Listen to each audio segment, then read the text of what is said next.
we're running out of time. Those are the words of my guest today, the legendary author of The Creature from Jekyll Island, G. Edward Griffin. And he warns that if humanity doesn't get serious about fighting back against the corrupt oligarchy that's attempting to enslave us all, things could be very rough up ahead. But who are they? There's been many theories thrown out there. Freemasons, Satanists, the Rothschild, and other elite families. Well, you'll want to stick around to the end of the interview where G. Edward Griffin goes deep in crystallizing what is the name of the movement behind that, which is attempting to control us all of that and so much more ahead. And Commodity Culture now has a free newsletter. Go to readplaza.com/commodity culture. Links in the description. Sign up today. And now, G. Edward Griffin. G. Edward Griffin, it is great to have you back on Commodity Culture. I want to kick things off by discussing gold markets because we've seen massive central bank accumulation of gold, and it has now officially surpassed U.S. Treasuries as the most widely held reserve asset. This was officially reported at the end of 2025. What do you think is behind this? Do you think the powers that be know something is coming in regards to a monetary reset? Is this just sovereign nations protecting their wealth by removing it from counterparty risk? What are your thoughts on this massive accumulation of gold by central banks? Well, yeah, there's so many moving gears going on right now. And it's really hard to have an opinion that you can depend on from one minute to the next. And quite often, my opinion about some of these rapidly moving events changes by the hour, depending on my mood, probably. Am I optimistic now, or am I pessimistic, or am I realistic? Okay, back to the question, what's going on? The first thing that I use to try and maintain my sanity and my composure about world events for the last decade or so is to kind of rehearse a little mantra in my mind that don't believe anything that comes out of a government, and don't believe anything you see on mainstream media. Okay. Now repeat after me, Edward. Don't believe, don't listen. Just remember, these people probably don't know what they're talking about. They're probably reading script. And the ones that are writing the script are not your friends in most cases. So I start with that. Maybe that sounds a little harsh to your viewers, but that's my role, my view, I should say, on the world today. When I look at the news and other sources that what you might call mainstream sources, I know that they're badly compromised, and there are people in the highest positions in almost all of those institutions who have an axe to grind, and they call themselves the one worlders, and they're deliberately trying to build a new world order, as they call it, which means they have to get rid of the old world order first. And that is their major agenda, not to build anything really, but to destroy everything really, because they have I think the wise view or strategy that first you must destroy the old to make it easier to build the new. And I'm not just making that up. I read the literature of these sources quite a bit, and that's what they say. They say that we must destroy the old system. We must remove it from memory, even not from the history books, but from memory. And so now back to the question, what's going on with gold and silver and so forth? I really don't know, but I can make some pretty hard guesses. And that is that the powers that be, I think that's the phrase that you use to describe them, is pretty good. I kind of been using the phrase lately, the oligarchy, the international oligarchy, because I think that's a pretty accurate definition of who and what they are. That may be a side question you may want to come back to later on. We could talk about who are they, and are they a special group of people? Are they secret societies, or who are they? And anyway, but whatever they are, I call them the oligarchy. And so The oligarchy is trying to destroy everything. Now, how does gold and bullion fit into that picture? They know that when you destroy everything, but they don't want to destroy everything, of course. They want to destroy everything you and I have that would make us independent of them. But they certainly want to build everything possible that would make them uh, unreachable, let's say, by the angry masses. It's always been a great fear factor, I think, for the oligarchy, knowing that there are so few of them, an amazingly few number, controlling the entire bloody world, and through mechanisms that, again, that's another topic, but they figured out quite well. They're quite brilliant. They're scholars. They're historians. They're psychologists, and they understand the human psyche very well. And they understand how to manipulate public opinion and politics and all of the rest.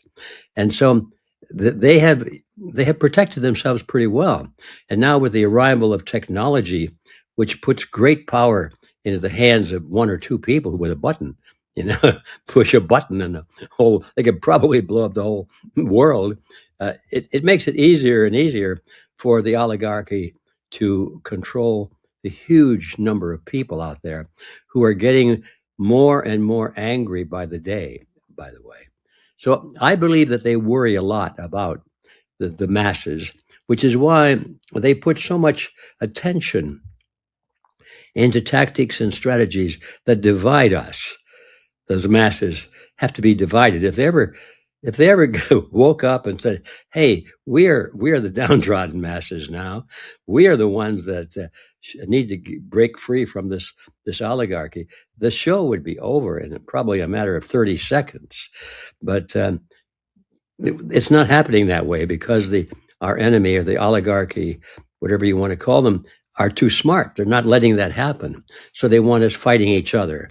They want us talking about the Iranians are the bad guys. No, the Chinese are the bad guys. Oh, let's see. How about let's try the racial one. How about the Jews? They're the bad guys. Well, how about the Catholics? No, the white people, the black people, the tall people, short people, religion, race, culture, nationality. They get us fighting and thinking that we're all enemies of each other. And that's their strategy. So once you get that in your mind, you think, what would you do if you were on their side?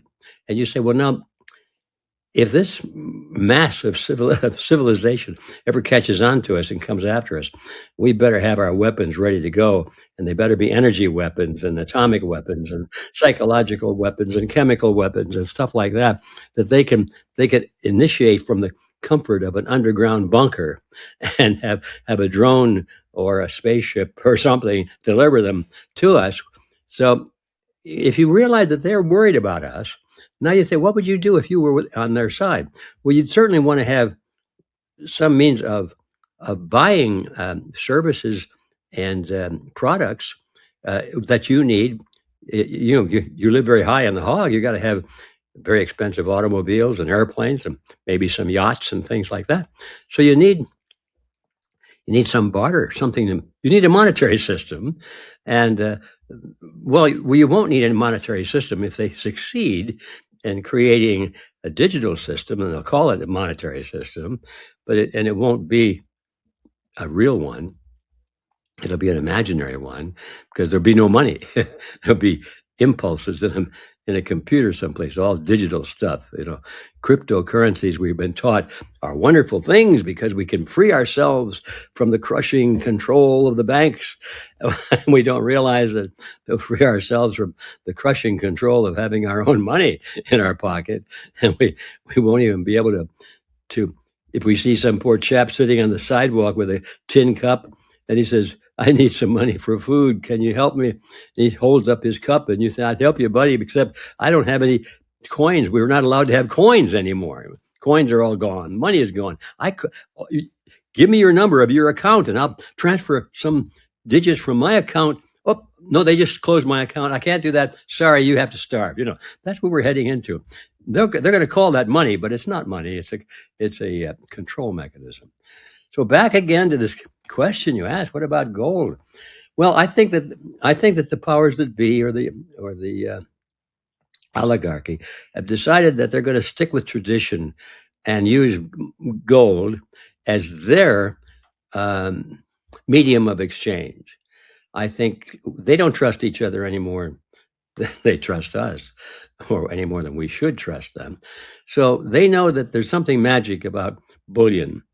Is you can't make it disappear. You can steal it, you can confiscate it, and all of that, but it doesn't disappear. And that's one of the magic things about bullion. It's there, buddy, whether you are or not. And as long as there are people on the planet, there will be demand for those items, which is which makes gold and silver such an ideal monetary system, is because they have innate value, or intrinsic value, as they call it, even for things that are not money. Even if you didn't use them for money, they still would be in demand. So anyway, I think the short answer to your question, with all of this background to sort of penetrate through, I think they figure that the days ahead will be certainly very, very chaotic and destructive at their command. And they think that probably gold will be the only medium of exchange between the banks and the corporations that they will trust. They won't trust each other. And so if they want something that they can use as a backlog to measure their own treasure, it will have to be something like bullion or some chemical or something that has intrinsic value for something other than money. And that's a very short list. And at the top of that short list is gold. So that's my very long answer to your question. But they don't want us to have it. They want it. The sponsor of today's episode is ARC Silver Gold Osmium. Owner Ian Everard is praised even by his competitors as one of the most honest and level-headed bullion dealers in the United States. They have some great prices. You can see some of them displayed right now on screen. Take advantage of these specials today by reaching out to Ian at 307-264-9441 or by email at ian@arcsgo.com. Make sure to tell him, of course, that Commodity Culture sent you. And now, back to the interview. That was a great answer. I want to get into who these people are in a moment, but first I want to talk about the ways in which they've captured societies and kind of made people docile, because from my understanding, based on my own research, they've also been controlling the education system. So what people are learning in school makes them essentially not as smart in terms of being able to thwart the plans of these oligarchs, as you referred to them as. Also popular entertainment. I mean, you just listen to popular music, watch popular movies and TV shows. It's all complete garbage, as far as I can tell, designed. It's like bred in circuses in one sense, but it's also used to kind of dumb down the intelligence of the what do they call us? Useless eaters, so to speak.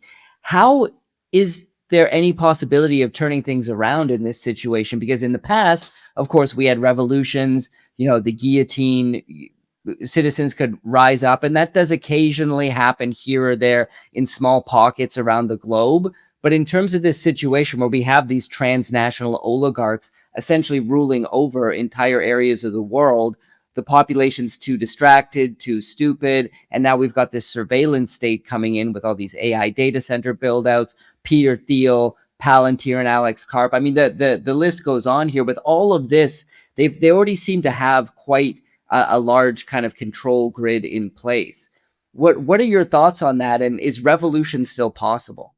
That's a really good question, that last sentence. Is revolution still possible? Yeah, I think it is, of course. But will it be in the same form? Will we recognize it as revolution? Or because are we stuck, or are we being forced to be stuck with thinking about revolution as something that it used to be, even though that's not what it is today? Now, that's a sort of a crypto way of entering into the topic. I think that revolution has to be further defined. What kind of revolution? Is it a cultural revolution? Is it a monetary revolution? Political revolution? It is a physical revolution. Could it be religious? All kinds of variables you could put onto it. But I think if you study that topic or think about it for very long, you realize that the revolutions today couldn't possibly be what they were back in the days of the guillotine, for example, which was the heyday of revolution. Before that, there wasn't much revolution either. There would be some revolts. And by the way, that's an interesting topic. The difference between a revolt and a revolution is something we should put into the pot right now, because the way I see it is that the revolts seldom, if ever, are successful, but revolutions often are, or at least can be, successful. But revolts, it's almost impossible to imagine them being successful. So what do I mean by that? What I mean is that revolts are always carried out by the unorganized population, the angry mobs. The people are fed up. I'm not going to take it anymore. You know what that movie, The Network, or I think it was called, and the newscaster was he lost it on camera. He says, "I'm fed up, but I'm not going to take it anymore," and that threw the whole nation into a spin. Anyway, that would be a revolt where people are angry. We're in a very revolting type of predicament right now. People are angry, but they don't know what to do about it. So they think they'll go out in the street and they'll bang their pots and pans with spoons and make a lot of noise, or they'll demonstrate in the streets, or whatever they do. They think if they just go out and make a lot of noise and show how many of them there are, and there is some value in that, but they think that's the essence of a revolution, but it isn't. The powers that be, or the oligarchy, just wait for that to wear out. Doesn't last too long. People get hungry, they want to go home, and they get tired of it. Nothing happens. So they told them, they scared them. By golly, they expressed their opinion. They sent the petitions into the government. We want you to do this, and we want you to do that, and all of that doesn't make any difference. They don't have any guns for the most part. They got the pots and pans, but the oligarchy has the guns and the cannons and the atomic bombs and the chemical warfare and control of the media and the military and the police and on and on and on and on and on. And there's not a chance usually in the world that a revolt is going to be successful. The American Revolution was a real revolution and not a revolt. There were plenty of angry people in the American Revolution. But remember, the farmers, the fighters of the American Revolution were not just a bunch of farmers that got together one day and decided they were going to meet the English at the bridge, at Concord. They were already divided into governments. There were 13 governments that came together, and they called them the states, of course, but they were independent nations, governments. They had taxes, they had armies, they had militia, they had training exercises, they had munitions stored, they had practice sessions, they had command, they had communications, they had funding, they had courts, these were governments. These were potentially fighting machines waiting to be turned on. If it hadn't been for that, if the farmers didn't know each other or didn't have any leaders who had military skills, had no monetary means to support the war, which they almost ran out of that, by the way. They were always short on money. But you see what I'm trying to say? A revolt doesn't have any of that. They don't have leadership. They just have this feeling of unity and this outrage, and they not going to take it anymore, and shout and yell and scream and bang the pots and pans with spoons. So it's important when we talk about, the people are awakening. Isn't this good? Well, it's good that they're awakening, but if all they're going to do is bang the pots and pans with spoons and say, we demand that you listen to us, here's our petition, and so forth, nothing is going to change. They'll just wait for that to run down. People get hungry and tired to go home. and that's the way it is. So that's my seminar on revolts and revolution. So you're talking about a real revolution where possibly the masses of the world could unite, have organization, have leadership, have principles, have training exercises, have the facilities and the and the necessary ingredients to carry on a revolution. And that means physical as well as energy, personal energy, and anger. It takes a lot more than anger to win a war or a revolution. And so now the question, with that kind of a background, is it still possible to have a real revolution today? Good question. I think it is still possible, but I think it's getting very, very unlikely because our enemy knows what I just said very well. They know it better than I do, for sure. And they're not going to let it happen if they can help it. They'll make sure that they'll let us have revolts. Or as they said in France, let them eat cake. Marie Antoinette said, what do we do with these masses? She says, let them eat cake. Give them what they want. They want something special, give them cake. They'll be happy. They'll go home. And generally, that's true. The question then is a real revolution possible today? And right now, if there are no changes in the power system, the balance of power, and with the attitudes of the downtrodden masses, their information level, their awareness, their knowledge of really what's going on, and not just reacting to all the barbs that are thrown out to them. There's very little of that. The oligarchy doesn't mind us knowing about how bad things are anymore. They want us to know. They like it when we say, oh, here's something else. Did you know? Well, you talk about child molesting. Oh, here's the latest story on that. Or somebody murdered. Oh, it was brutal murder. Well, these people are Satanists. Did you read about that? And they want this information out circulating. They want us to know that our schools are in the hands of the enemy. They want us to know that our media systems are in the hands of the enemy. They want us to know that many of our churches are in the hands of the enemy, and the military is in the hands of the enemy, and on and on and on. They want us to know that because they are quite excellent students of warfare, and I'm sure they've all read Sun Tzu's book, The Art of Warfare. And I'm sure, Jesse, you know that very well.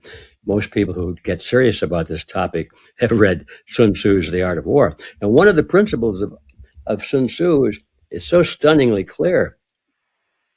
He said, supreme excellence in warfare is to defeat your enemy without having to engage him in battle. How do you defeat your enemy without engaging him in battle? Answer, ding. You convince him that it's too late. He couldn't possibly win. So you just give up without any resistance whatsoever. Ding. This is the mental attitude of 99% of the awake people in the world. You can imagine the ones that aren't awake yet. But once they get awake, they say, oh, it's over. What's the point? They've seen too many Star Trek movies where the Klingon said, resistance is futile. That's what it is. If you can convince people that it's impossible for them to win, they won't try.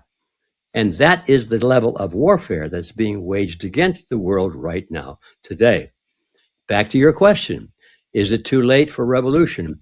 Well, if we can't crack what I just said and let people know that they're being victimized by psychological warfare as much as, if not more than, physical warfare and all these horrible weapons that they do have, they have no intention of using these weapons. They don't want to use these weapons. But they want to scare people with these weapons, and they like to think, well, by golly, we will if we have to. It gives them a tremendous power advantage, but that power is psychological power. It's psychological power. And so people don't, they think it's too late. They think, how can you possibly win? I'll be mutilated, I'll be destroyed. And you see men come back from the battlefield in a real war in the past. They're courageous men. They've got medals on their chests, and they stood against the enemy, against rapid fire. They've taken prisoners. Maybe you know the stories. One little guy comes back with 20 prisoners behind him or in front of him with the point of a gun. And these guys are heroes. They're very courageous and brave. That's when they're in an army. and they have the camaraderie and the support of their fellow fighters on their right and on their left, and they're a team, and they're patriotic, and they get medals on their chests and everything, and they go home and they're heroes. In this warfare, your enemy could be your next door neighbor. The guy that comes to your door to break it down, say, into the truck, could be the son of your neighbor. It could even be your cousin. The enemy is within us today. It's not an enemy from another country. They'd like to make us think it's still that kind of a warfare. We're worried about the ships over there in Hormuz, and we're worried about in all these countries, these bad countries, China and Israel and Cuba at our doorstep, and Russia and all these countries out there. No, the enemy is within our own country, and they have high positions in our own government. And that's what they don't want us to see. They want us to say, unite behind our military. We send our boys into battle, and the kids are courageous, just like I thought I was when I went in the military. I had no idea what I'm talking about now. At that time, I had no idea. I thought I was serving my country. I didn't know I was serving the hidden agendas of some very powerful people. Anyway, now the question, can we educate people quickly enough to organize a true revolution and a true understanding of the weapons and the strategy and the tactics of warfare? And my answer is yes, yes, and yes. But we're running out of bloody time to do it. And I mean, we don't have a lot of time. But the question is, do we have enough time if we really got serious? And the answer is, in my view, easy. If we got serious. I think it's time to get serious about this. I don't know. If somebody asked me, well, how many years or months or days do we have? I haven't the foggiest idea. All I know is that we could do it now. So what are we waiting for? Why do we worry about how many days? We're just waiting to say, well, at that number, I quit. No, you got to have something in your mind. You never quit. You never quit. And that's the only way we can build a true revolution of the mind, a revolution of the spirit, and a revolution for human liberty and survival, really. Well, I think one of the mechanisms by which this organization or whoever it is controlling things, which I want to get into right now, one of the ways which they make it so hard to fight them is because they're very difficult to identify. People look at the politicians standing at the podium as the people they need to fight against, and that maintains the whole illusion of, well, I'll just vote. This other guy is saying something different. This is what Trump was supposed to be. He was supposed to drain the swamp. He was supposed to be the opposite of your typical politician. Turns out politicians are politicians, guys. Who is this, or who are behind the politicians? Because there's so many theories out there. The rabbit hole I've gone down has led me to Freemasonry. It has led me to Satanism. It has led me to the conclusion that potentially, because I don't know, there's a transnational organization that sits above government and is calling the shots essentially and has their own agenda, which is to bring hell to earth and to dominate the regular people, and potentially they are satanic. I've heard several former Freemasons and other people talk about that the 33rd degree of Freemasonry is a satanic cult. What, based on your own research, how close to the mark am I with that? Who are these people pulling the strings behind the scenes? I'm glad you asked that question. If you hadn't, I would have asked it myself, because I think the answer to that question is one of the most important of the questions that could be asked. Because remember, I've been saying in different ways that this is a psychological war that we're in, even though it's got plenty of physical violence and destruction involved. But in the final analysis, it's in the mind that the war is being fought. And in the context of that, it's always the question, well, who are they? And we need to know who they are. And I think I know who they are. And it's going to maybe surprise you or disappoint you, probably, because it's none of the people or the groups that we have been talking about typically. And this is something that, I'm an old guy. I haven't hit 95 yet, but in a couple of more weeks, I'll be 95 years old. And I've seen this unfolding before my eyes for a long, long, long, long time. And I've gone through all of the cycles, and I've looked at all of the groups. And some of those groups, I'll tell you, are horrible, they seem to me. But each one is more horrible than the other one. So, and yet they work together, but they're not all the same. And yet they work together. So what is this common bond? And it finally dawned on me, I'm going to say probably about the time I formed Freedom Force International, which was, let's just say 2002. And because I finally figured out who they were. And I wasn't capable of understanding that until I accomplished something else. And by the way, Jesse, do we have a limit of time? I don't want to take too much time. No, I don't mind boring people if they want to listen, but no limit. Okay, because this takes a little bit of a explanation. I don't think people could understand what I'm about to say unless they understood the journey I had to take in order to come there. When I was very young, after I just got married, I was married in 1953, and back in that days, you just had to get married. It was part of the requirement. And you go to school, and then you get married, and then you have children, and then you get old, and then you die, and that's it. And but so I was at the stage where, I was coming out of school, so I was at the University of Michigan. I decided I would find the prettiest student nurse I could and marry her, and that's what I did. I found a beautiful little student nurse there. And she's my wife as of 2 days ago. We've been married 73 years. And I think it's almost like a book of Guinness record or something like that. Anyway, all of that is just kind of a humorous way of saying I've been around the sun quite a bit, a number of times. And I've seen this struggle for finding out who is behind it. There's something unifying behind it all, obviously. But what is it? Are they aliens, or are they demons? Are they spiritual? Are they just bad people? Or are they robots? I don't know. Who are they? And so at the time, I was working for a large insurance company in Los Angeles. Well, the headquarters was in New York, one of the big ones. And I was climbing the corporate ladder, or so I thought. And I was looking ahead. All the old guys were sitting in their vice president chairs in New York, and the president was in New York. And I looked at all these old guys are going to have to retire sometime. And I looked, there weren't too many young guys down below. So I thought, this is where I want to be, because when all these guys get too old and they retire, they have to reach down and pull some of the young ones up. I'm going to be in that group, I said.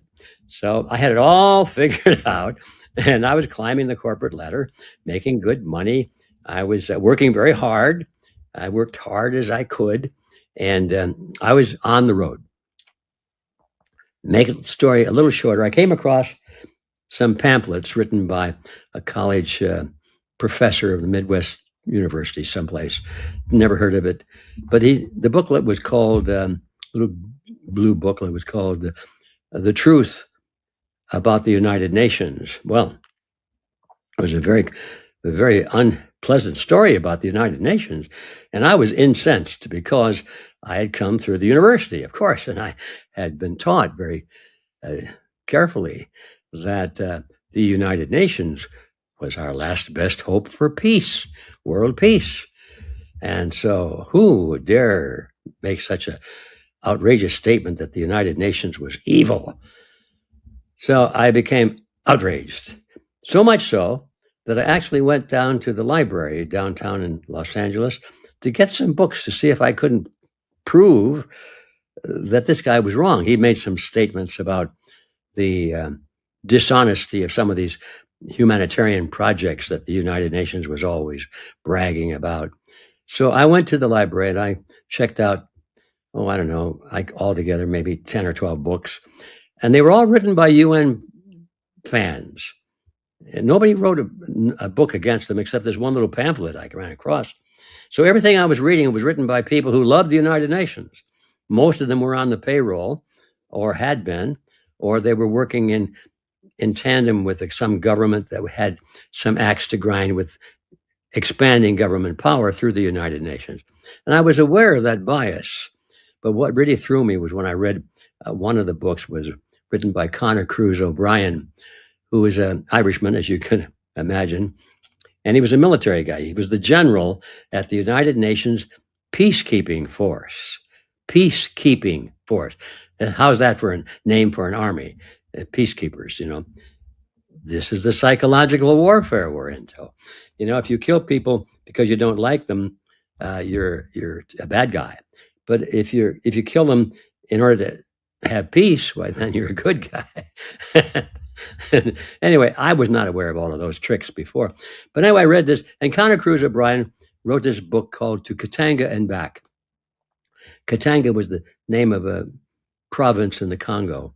And the province had been undergoing true revolution, breakdown of the whole political system, because the European countries were withdrawing their people from the Congo. They were turning it over to the local people. It sounded like a wonderful thing. The trouble is that the local people were not capable of self-government. They had no experience in it, no interest in it. And there were communist revolutionaries who were very skilled at taking over, who were taking over the Congo province by province and kicking out everybody else, murdering thousands and thousands of the so-called colonialists who were there. And the Congo was in a state of bloodshed and revolution of the worst kind. So the peacekeepers were called upon to come from the United Nations and quell all the violence and get rid of those awful communists who were murdering people by the thousands and rape and plunder and torture and destruction and everything else. And these were really horrible events. And so the United Nations came with the help of the U.S. government and the military, provided all the cargo planes and the supplies and everything. And the UN supplied the soldiers. And into the Congo they went to get rid of these communists. Well, what happens, of course, I have to shorten this a little bit, but of all of the provinces that were undergoing chaos, they were all under the heel of communist revolutionaries, and communism took over in all of those provinces in a very short period of time, except one, the province of Katanga. And Katanga was headed by I think the president was Moise Tshombe. And Moise Tshombe had been to Europe and studied in Europe. And I guess he must have gotten some books from the U.S. from people that I would admire, because he was really a free enterpriser. And all the other guys were socialists or communists or something. But Moise Tshombe was a free enterpriser. Well, wouldn't you know that Katanga was not in turmoil? There was no revolution. It was as peaceful as could be. People were having a good time, and they were productive, and they were free. Well, the United Nations can't have that. So they sent the peacekeepers into the Congo. Where do you suppose the soldiers were sent? You know the answer. They went to Katanga. The only place that they weren't needed, the only place they weren't wanted, but not needed at all. That's where they went. And their object was to destroy Moise Tshombe's government. And that is exactly what they did. And the rest of them, they left them alone. And the American people were being told that the peacekeepers were fighting communism, when in fact, they were supporting communism. And to this day, most Americans or anybody in the world doesn't know that story. I wouldn't have known it, except for the fact that I had my little self-assignment to read some books. And I ran across books like the one from Conor Cruise O'Brien, who jolted me. He said, in essence, "Dear reader, of course, the United Nations Charter requires that the military at the United Nations, the peacekeepers, are not allowed to interfere in the internal affairs of any place in the world. That's the responsibility and the privilege of the local people. Our job is just to bring peace." And then he said, of course, that was a lie. He said, all what's the word he used? I guess he just said government workers know. You have to lie to the people in order for them to be tolerant of doing what is right, because they're too stupid to know what's really going on. And you have to lie if you really care about your country, if you really care about peace, if you really care for any virtue at all. You have to lie about everything, because the average person just doesn't understand. I thought, what? What? This is a part of the world I had never seen. Okay, now, that's what broke me. That was my first crack in the egg. And so I became a kind of a crusader. I discovered that I had a crusader gene. It started to vibrate. And I thought, well, I've got to do something about this. And all of a sudden, I didn't know this was in me, but I began to think about something outside of myself, outside of my family. And, not how am I looking? How big a house do I have? What kind of a car do I have? Where did I go on my vacation? None of these things were important anymore. I'm thinking, my God, if this is the United Nations and I didn't know it, and it's really this bad, and somebody's got to do something about it. So I quit my job, and my poor wife almost had a cow. She said, how are we going to put food on the table? And I guess I just said, I don't know, but we'll work out something. And fortunately, it did. But we went through some rough times there. Now, the reason I'm telling you that is because during that period that followed what I just said, my awakening to the fact that there was such a divergence between illusion and reality in the world that we live in. And we were lied to. The more important the issue is, the more likely it is that we're being lied to.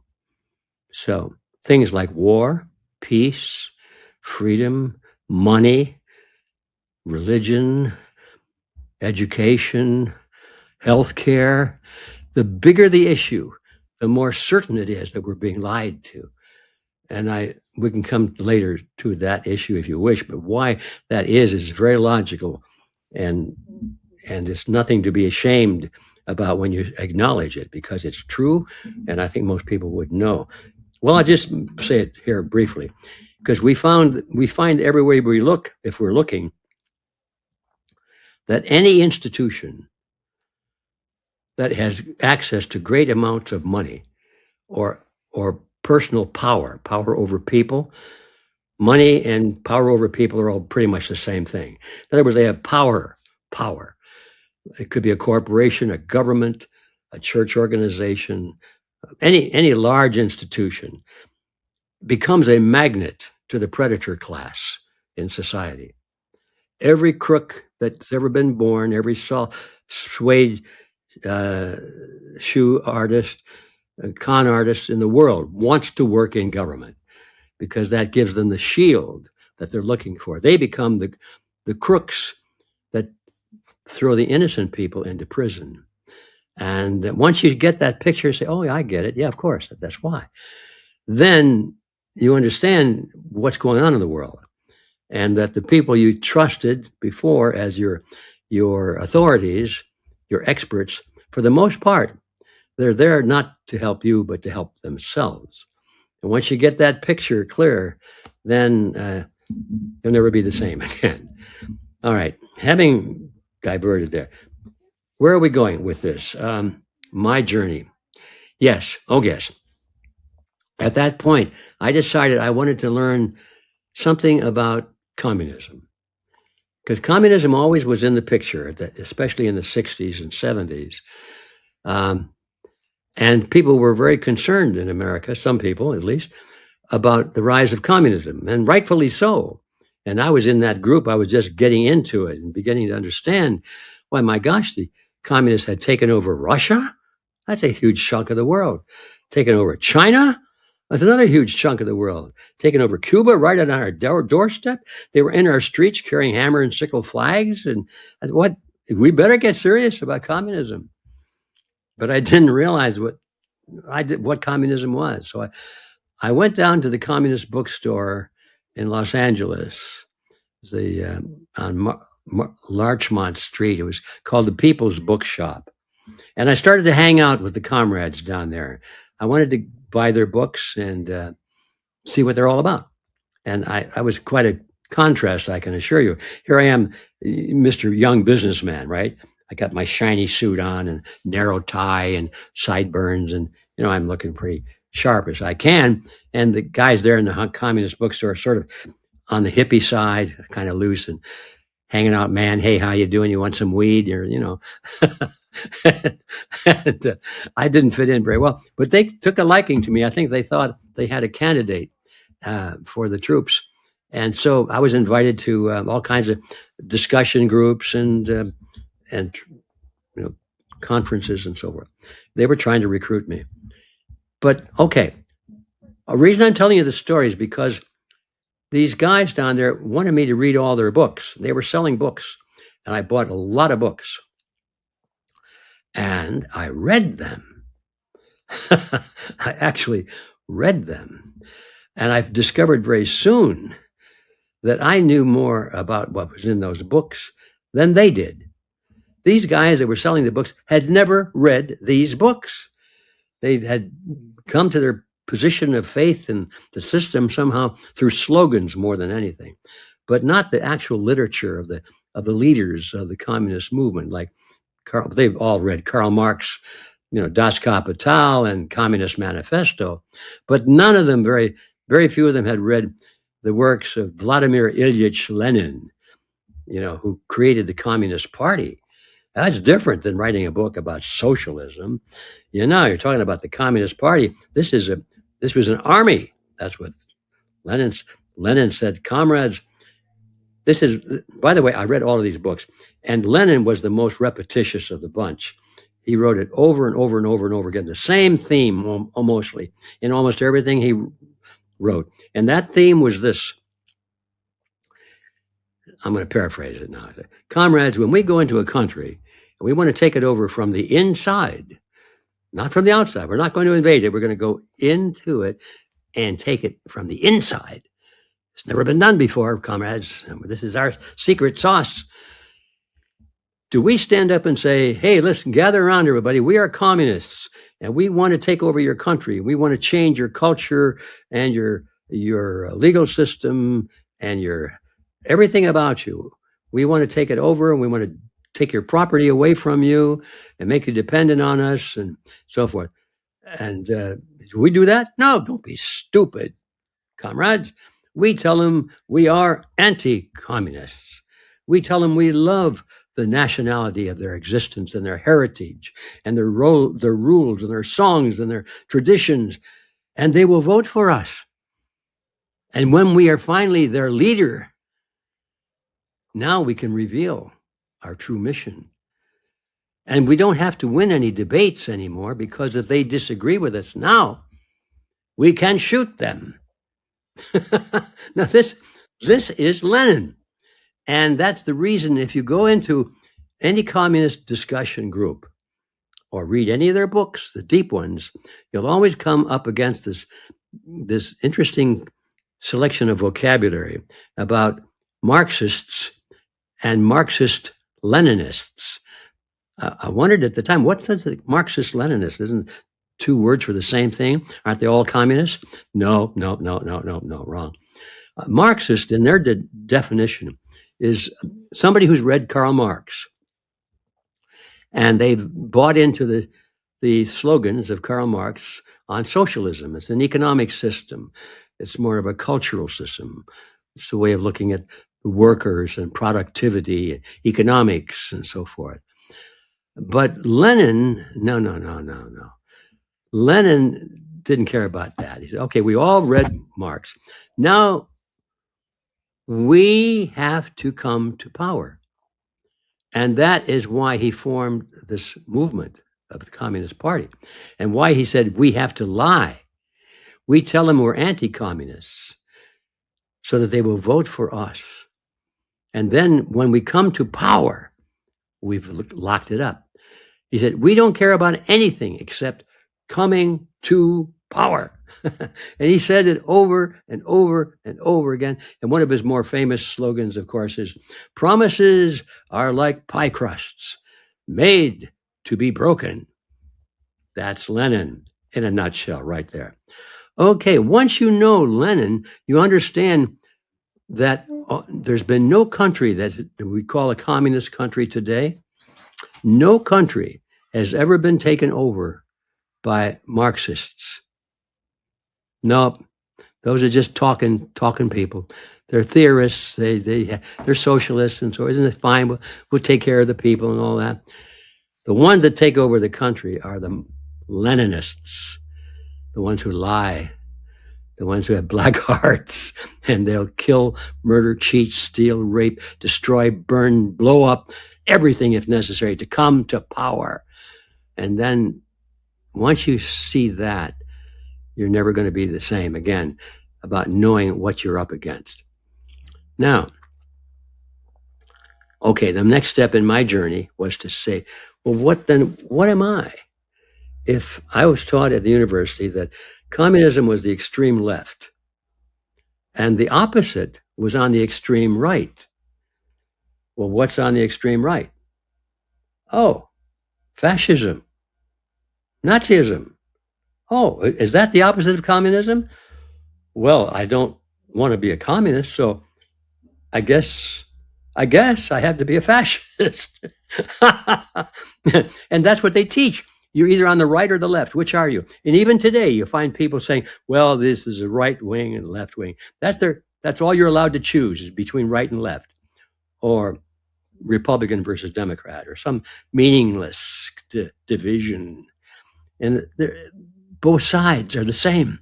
So, but I didn't know that then. I thought, well, gee, I don't want to be a Nazi. I don't want to be a fascist, but that's my choice. No, it's not my choice. I bought a copy of Mein Kampf, written by Adolf Hitler. I said, I'm going to find out, maybe I want to be a Nazi. Who knows? If it's the opposite of communism, maybe they're lying to me about Nazism too. So I bought the book and I started to read it. Well, it didn't take me very long, Jesse.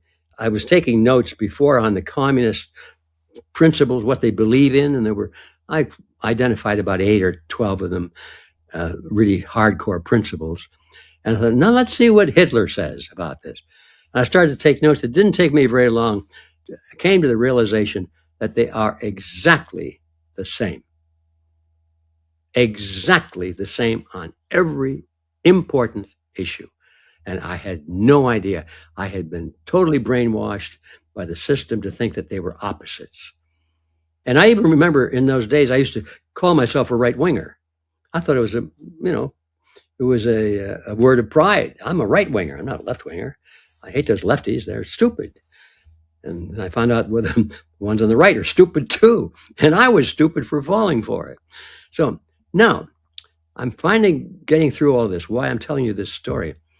We come to the question of what to do about this. If we're going to fight an enemy that is so well-informed and so cunning and so dangerous with the knowledge of human reactions and psychology and all these things, and they're using this as weapons of war against us, and we want to defeat that, we have to know that, what they are doing. And we have to, first of all, decide what we believe in. Do we have principles like they do? Every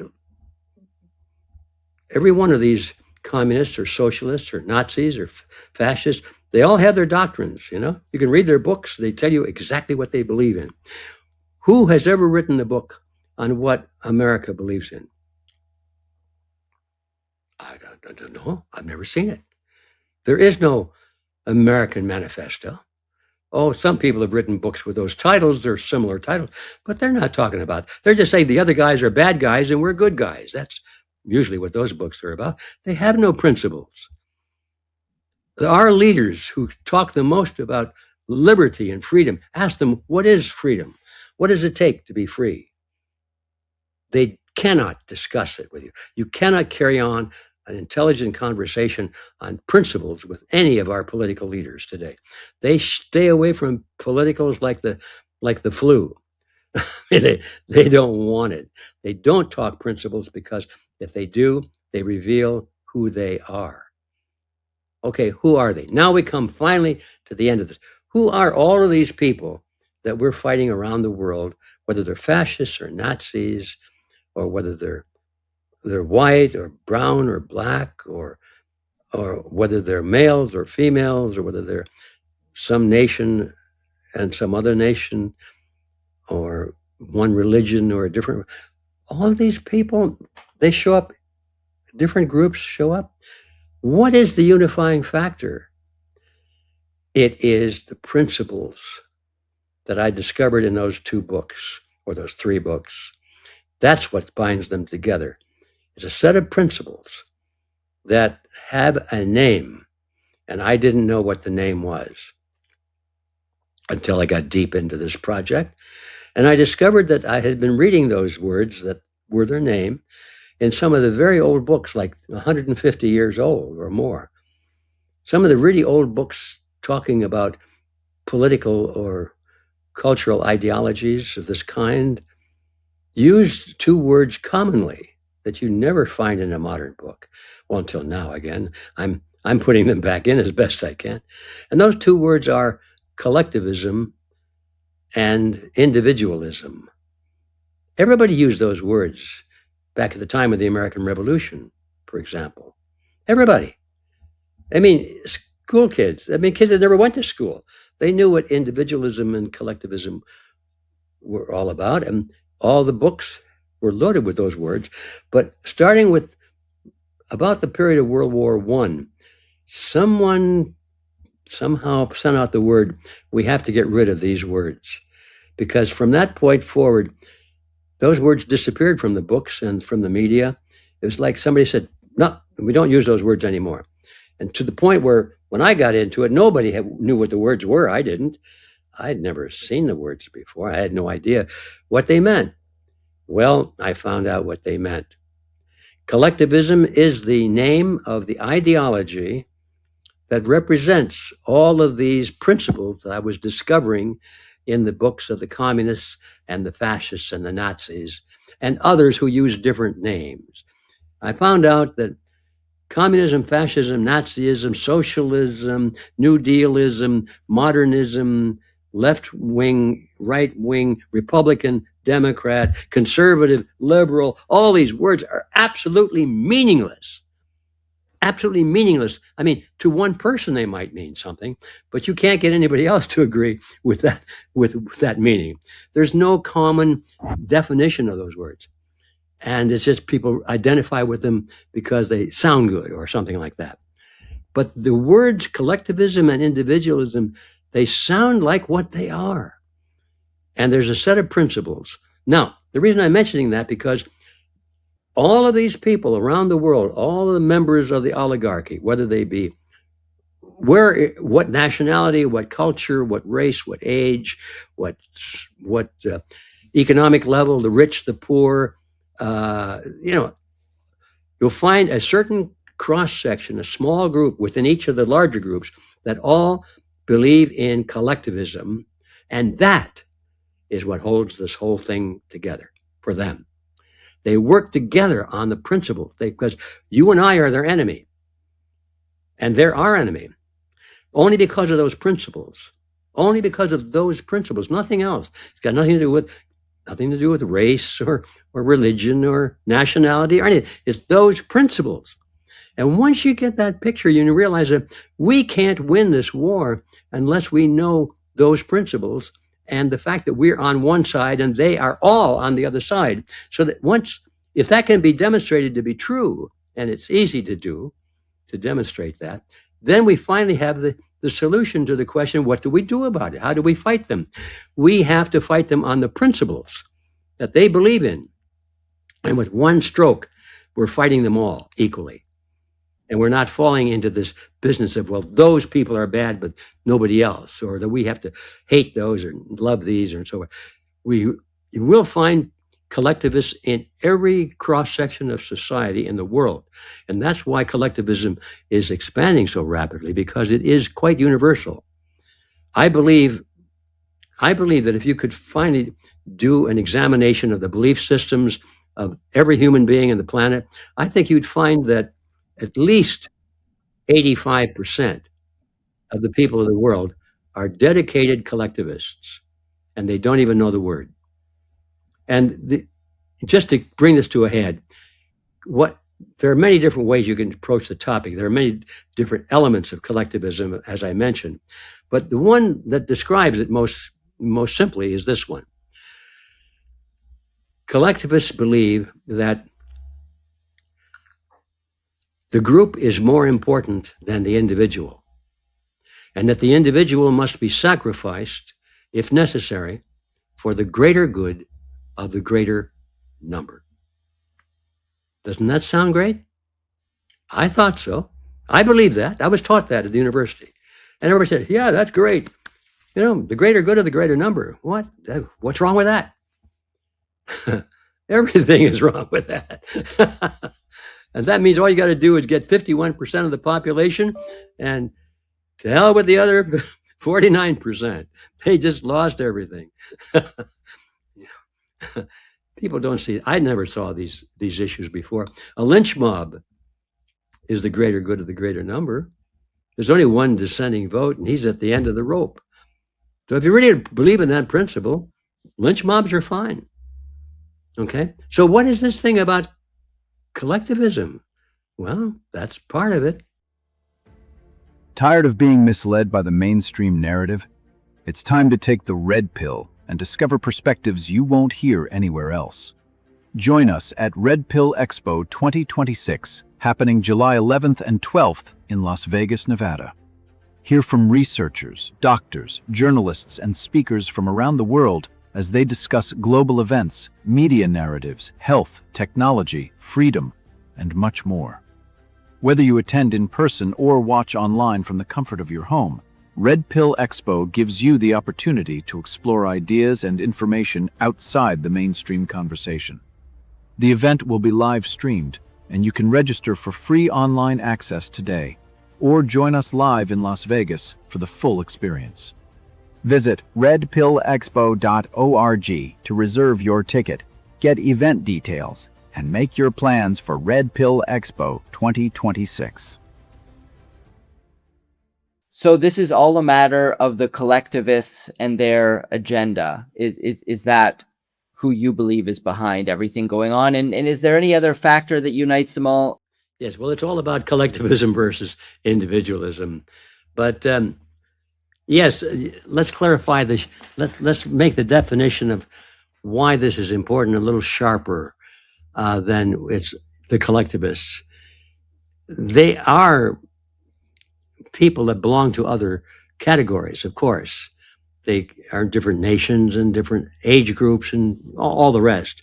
So it's not as though they are immune to having other identities, but it's always surprising to see that such a wide diversity of people, virtually every group of people, is susceptible to having people within that group who are believers in collectivism. So that's not the end of the story, but it's the missing piece of the story. So who are they? They're all collectivists. Now, they also might be, some of them will be Satanists, of course. Some of them will be child molesters, of course.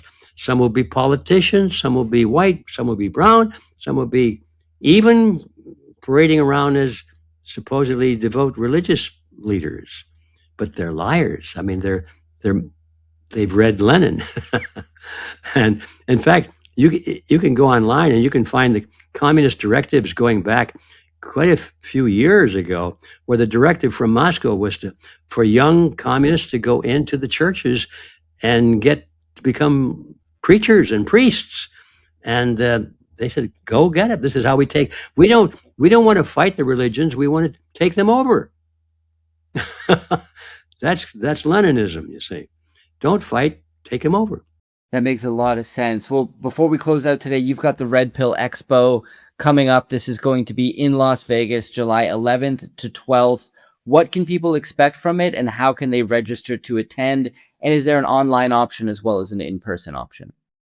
Well, thanks for that lead-in. I appreciate that, Jesse. Yeah, the Red Pill Expo is the kind of the center of my life right now, because it's what you might call the large open door to a path to the solution to the problems we're talking about.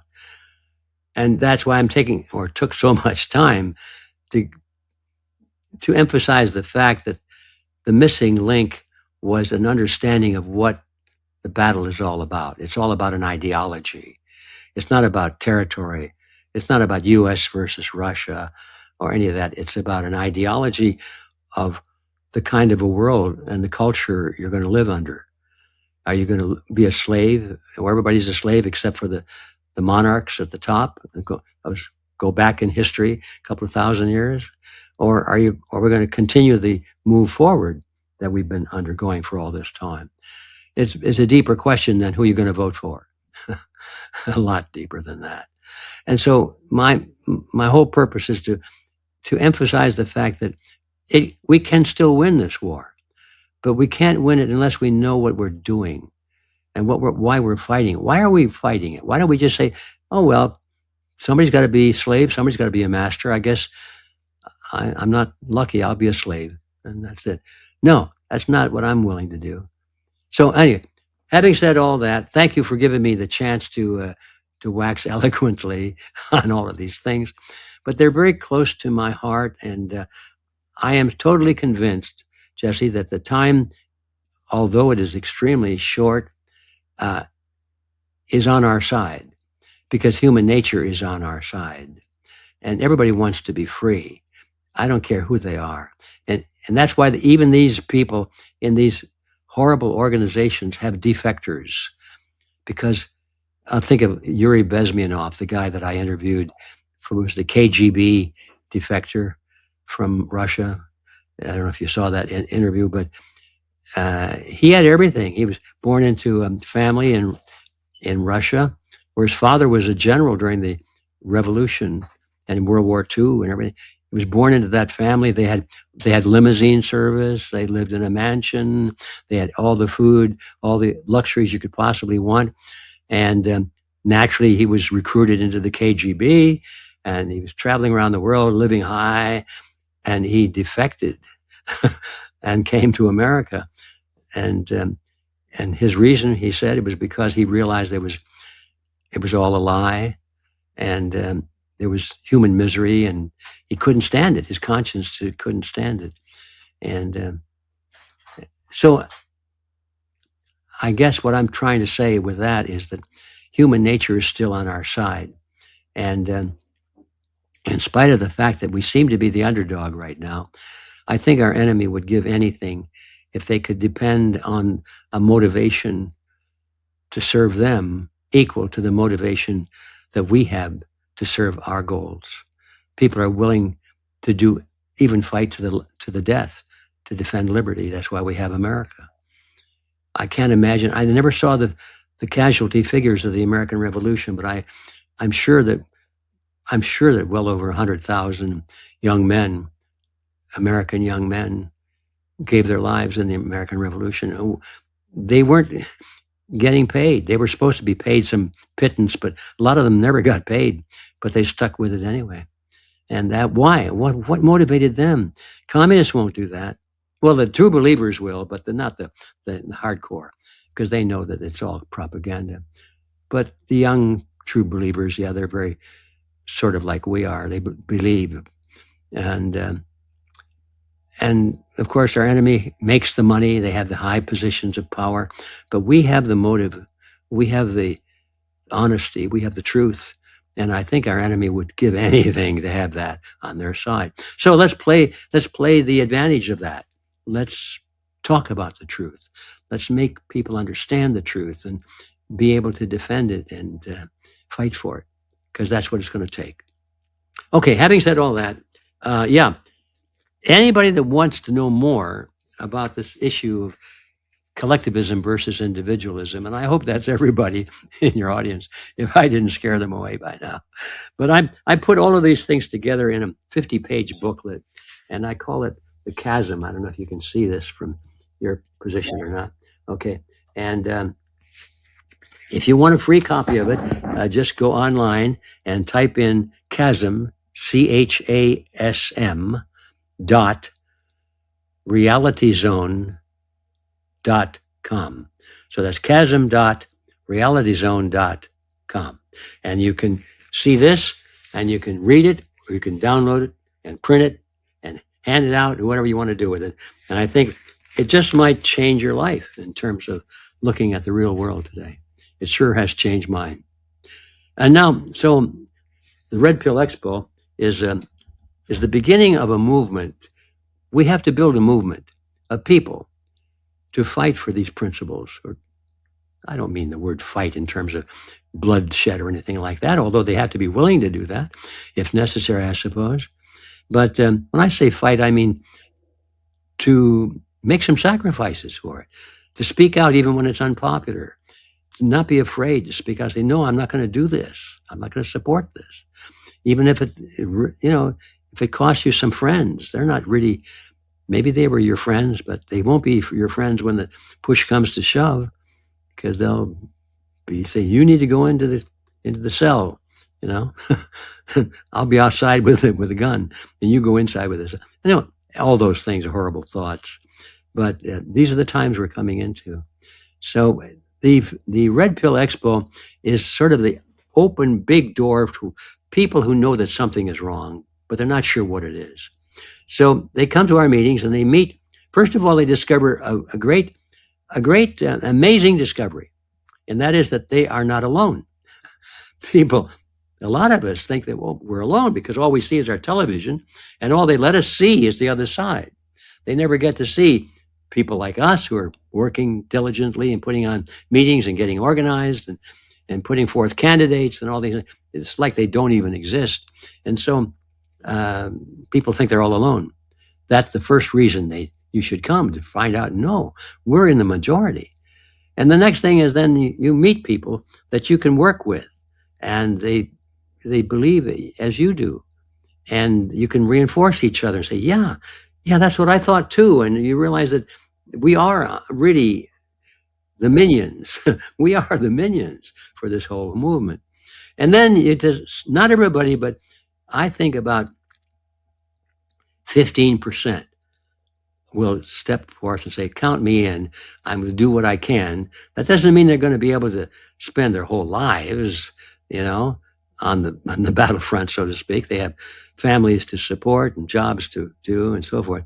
But they will become part of local groups, which we call campuses of Red Pill University, which is the sponsor of Red Pill Expo.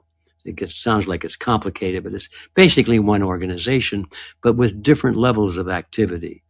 Once we build campuses in every county of America and around the world in political subdivisions of the county size, thereabouts, our vision is big. We're going for the world, because if we can't save the world, it'll eventually eat us up. So we have to be global in our movement too. So then we have campuses, and now we have people who will show up and run for office in local positions here in the United States. We're putting people into City Hall, the city, on the city board, mayor office. Got to have a good county board of supervisors. We've got to have a sheriff's office, a board of education.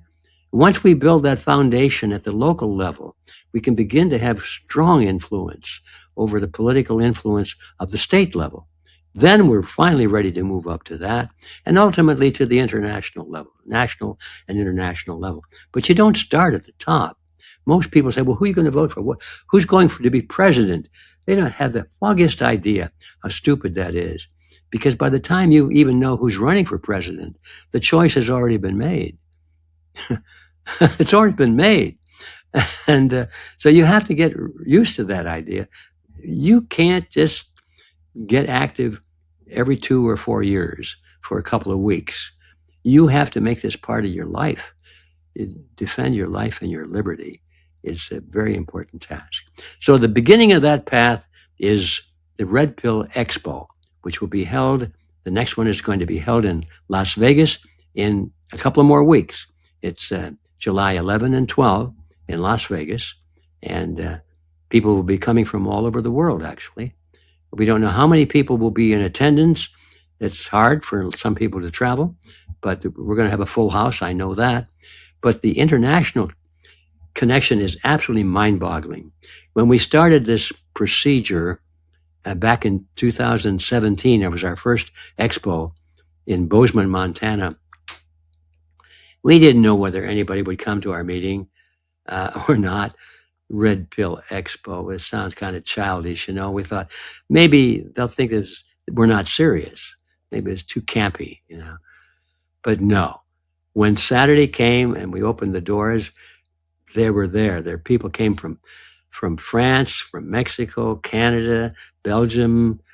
I mean, it was a global audience. We packed the place. There were people hanging from the chandeliers. They came at their own expense because they knew we were on to the truth, and they wanted to be part of the solution. So we knew we were on the right track with the Red Pill Expo. But we are very serious about this, even though it's based after a sci-fi movie theme, you know, the Matrix and all of that, where the red pill opens up your mind to see reality, or you take the blue pill and you go back to sleep and you just live in your mind and dream. It's a pretty realistic choice in our real world. Anyway, that's what it's all about. And if you can come, by all means, come. Now, you can attend the 2-day seminar absolutely free. And the reason I started to talk about that international audience is that in the beginning, we charged for the live stream. We had to pay the bills. All right, we bring in 18 speakers approximately every time, sometimes 20. And we have to fly them in. We have to pay their room, everything. All of our speakers speak for free. Nobody gets a dime, including myself or any of the management of this. We're trying to keep the costs down so that everybody can afford to come to the event. And but anyway, even though we had to charge a modest amount for those that came to the actual event where we had all the cameras set up and everything, we weren't going to save the world. We weren't reaching enough people fast enough. So I made a gamble about 2.5. It'll be 3 years ago now. Let's just offer the live stream free, just free, and see what happens. Maybe people will come on, and we've decided to have a raffle and get people to donate prizes, some very valuable prizes. Everybody gets a ticket to the raffle, free or not. But if you want to support our movement and buy some more raffle tickets, well, you can do that. But either way, it's free. If you want to support us, that's optional. And that has worked out well for us. We're able to support better than we were before by offering it free and asking for those who want to help us to do so. It actually works out better for us. But now the kicker is, guess what happened to our international online audience? We were used to getting, maybe 3,000 to 4,000 or 5,000 people online for the 2-day event. We thought, boy, that's great, 5,000 people. The first time we did it and the second time we did it, both, are you sitting down? We hit, at one time, over 300,000 people. Wow. Yeah. And this time around, we're expecting to do better than that. We're on the road, in other words. We're getting the word out. But still the hardcore, the building of the movement will start when people come together and face-to-face and agree to set up campuses in their local community. So our job at the Red Pill Expo is twofold. It's not only to present the truth about what's really happening in our world, but to offer a path to do something about it, to push back and recapture control of our system. Not just talk about how bad it is, but to actually recapture the political influence that we need to return to protection of our life and our liberty.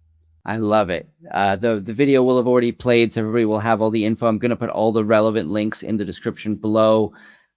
G. Edward Griffin, legendary guest. Very much enjoy having you on the show, and I hope we can sit down and talk again sometime soon.